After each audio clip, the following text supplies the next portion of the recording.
ఒక dance reality show Dhee fame dance master Pandu ఘోర road ప్రమాదానికి గురయ్యారు. విశాఖలోని ఆనందపురం వద్ద ఊహించని రీతిలో చోటు చేసుకున్న ఈ ప్రమాదం తన డాన్స్ టీమ్ ను తీవ్ర ఆవేదనకు గురిచేసింది.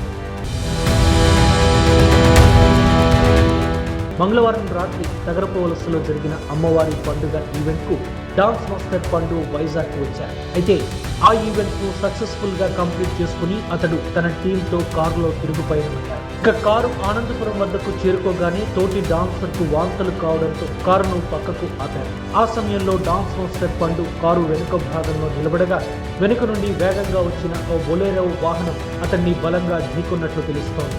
ఈ ఘటనలో పండు తీవ్రంగా గాయపడ్డాడు. ఎవరూ ఊహించని రీతిలో చోటు చేసుకున్న ఈ ఘటనతో అతడి టీం సభ్యులు తీవ్ర భయాందోళనకు గురయ్యారు. హుటాహుటిన అతన్ని విశాఖలోని ఓ ప్రైవేట్ ఆసుపత్రికి తరలించి వైద్యులు అతన్ని పరీక్షించిన అనంతరం అతడి నడుము భాగంలో తుంటి ఎముక సహా 2 కాళ్ల ఎముకలు విరిగిపోయినట్టు వైద్యులు నిర్ధారించారు. అయితే పండు ప్రాణానికి ప్రమాదం లేదని, విరిగిన ఎముకలకు ఆపరేషన్ చేయాల్సి ఉంటుందని వైద్యులు తెలిపినట్లు సమాచారం.